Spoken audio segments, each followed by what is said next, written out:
नमस्कार शहरी शेतकरी मित्रांनो. आजच्या या विशेष सत्रात आपण जमिनीखाली दडलेल्या एका अद्भुत जैविक जगाचा शोध घेणार आहोत.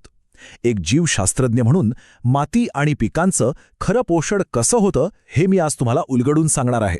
चला तर मग थेट विषयाला सुरुवात करूया. आज आपण प्रामुख्याने 5 गोष्टी पाहणार आहोत. मृत मातीचं संकट, नायट्रोजन चक्राची कार्यपद्धती, मुळांवरील गाठी म्हणजेच रूट नोड्यूल्सची जादू, कृत्रिम खतांचा धोकादायक सापळा आणि शेवटी नैसर्गिकरित्या मातीचं आरोग्य कसं सुधारायचं. सुरुवात करूया पहिल्या भागापासून. मृत माती आणि गमावलेलं पोषण. गेल्या शतकापासून आपल्या बागांमध्ये आणि ताटातील अन्नावर परिणाम करणारं हे एक मोठं आणि लपलेले संकट आहे.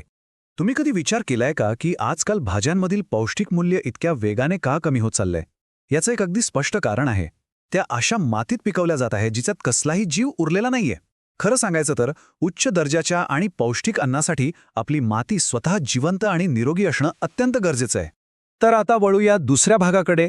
नायट्रोजन चक्र समजून घेणे. वनस्पतींना प्रथिने आणि क्लोरोफिल तयार करण्यासाठी आवश्यक घटक नेमके कसे मिळतात, ही एक प्रकारची अदृश्य रिले रेसच आहे जी आता आपण पाहणार आहोत. तुम्हाला हे ऐकून कदाचित आश्चर्य वाटेल की आपल्या पृथ्वीच्या वातावरणात तब्बल 78% नायट्रोजन वायू आहे. पण खरी गोम इथेच आहे. हे नायट्रोजनचे अणू एकमेकांशी इतके घट्ट जोडलेले असतात की वनस्पती हवेतून ते थेट घेऊच शकत नाहीत. हा प्रचंड साठा त्यांच्यासाठी अक्षरशः निरुपयोगी ठरतो. मग प्रश्न असा पडतो की वनस्पतींना नायट्रोजन मिळतो तरी कसा? इथेच जमिनीखालची सूक्ष्म रिले रेस सुरू होते. काही खास जीवाणू हवेतील नायट्रोजन खाऊन त्याचं अमोनियममध्ये रूपांतर करतात. मग दुसरे जीवाणू ते खातात आणि त्याचं नायट्राइट बनवतात. आणि शेवटी आणखी काही जीवाणू त्याचं नायट्रेटमध्ये रूपांतर करतात.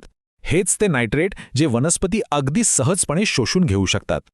अर्थात हे सगळं काही एकट्याने घडत नाही. मातीत या जीवाणूंचे इतरही काही भारी मित्र असतात. उदाहरणार्थ मुळांवरील बुरशी.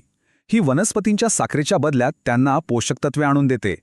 तर आपले नेहमीचे मित्र गांडूळ मृत वनस्पती पचवून या जीवाणूंसाठी अक्षरशः एक उत्तम मेजवानीच तयार करतात. हे सगळे मिळून मातीला खऱ्या अर्थाने जिवंत ठेवतात. आता आपण तिसऱ्या आणि खूप महत्त्वाच्या भागाकडे वळूया. रूट नॉड्यूल्सची किंवा मुळांवरील गाठींची जादू. बागेच्या जगात नायट्रोजन फिक्सिंग वनस्पतींबद्दल असलेला एक फार मोठा गैरसमज आज आपण दूर करणार आहोत. तो मोठा गैरसमज कोणता? तर नायट्रोजन फिक्सिंग वनस्पती प्रत्यक्षात स्वतः नायट्रोजन फिक्स करतच नाहीयेत. होय, तुमचा कदाचित विश्वास बसणार नाही, पण वाटाणा कुळातील या वनस्पती फक्त त्या जीवाणूंना राहण्यासाठी एक सुरक्षित घर देतात जे प्रत्यक्ष नायट्रोजन फिक्सिंगचं महत्त्वाचं काम करतात. हे सगळं कसं घडतं ते पाहूया. क्लोवरसारख्या वनस्पतींच्या मुळांवर छोट्या गाठी तयार होतात ज्यांना आपण रूट नॉड्यूल्स म्हणतो. हे नॉड्यूल्स म्हणजे जीवाणूंसाठी छोटी छोटी सुरक्षित शहरच असतात. तिथे राहून हे जीवाणू भरपूर अमोनियम तयार करतात आणि ते हळूहळू मातीत सोडतात, ज्यामुळे आजूबाजूच्या वनस्पतींना आयतं पोषण मिळतं. यातली सर्वात रंजक गोष्ट माहितीये, जोपर्यंत या वनस्पती जिवंत असतात तोपर्यंत त्या आपल्या शेजारच्या वनस्पतींना पोषण पुरवतात. पण खरी जादू तेव्हा होते जेव्हा त्या मरतात, त्यांच्या मुळांवरील गाठी फुटतात आणि त्यातील कोट्यावधी जीवाणू मातीत पसरतात. भविष्यात लावल्या जाणाऱ्या पिकांसाठी हे जीवाणू म्हणजे अक्षरशः एका मोठ्या सैन्यासारखं काम करतात. आता पाहूया भाग 4, कृत्रिम खतांचा सापळा. आता तुम्ही नक्कीच विचार करत असाल की जर निसर्गातील हे सूक्ष्मजीव हे सगळं आपल्याला अगदी मोफत देत आहेत, तर मग आपण आपल्या शेतीत आणि बागांमध्ये कृत्रिम रसायने का ओतत आहोत? याचं मूळ कारण समजून घेणं गरजेचं आहे. समस्या अशी आहे की कृत्रिम खते मातीत शुद्ध आणि मुक्त नायट्रोजन जोडतात. जिवंत मातीत काय होतं की पोषक तत्वे सजीवांच्या शरीरात सुरक्षितपणे साठवली जातात. पण कृत्रिम खतांमध्ये हे जीवच नसतात, त्यामुळे हा नायट्रोजन धरून ठेवायला तिथं कोणीच नसतं आणि तो अत्यंत अस्थिर बनतो. आणि ह्या अस्थिर नायट्रोजनमुळे नुकसानीची एक मोठी मालिकाच सुरू होते.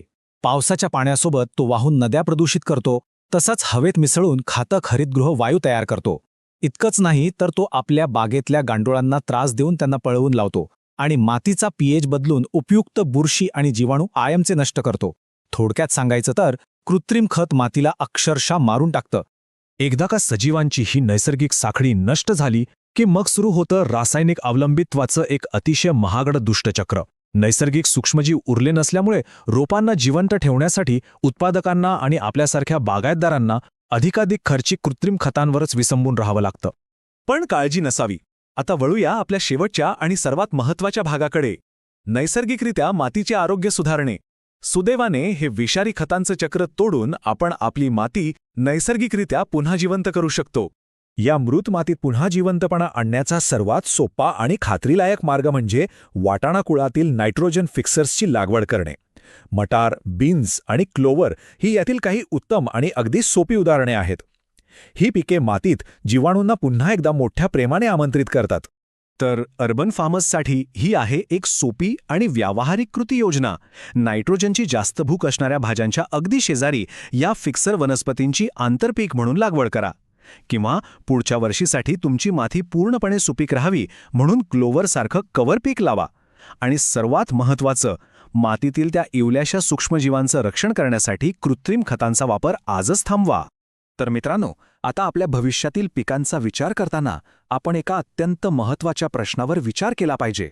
आपण या मृत मातीला कृत्रिम आणि महागडी रसायने खाऊ घालणं असंच सुरू ठेवणार आहोत, की आपल्या पायाखाली लपलेल्या त्या शक्तिशाली सूक्ष्म मित्रांचा आजपासून संगोपन करणार आहोत?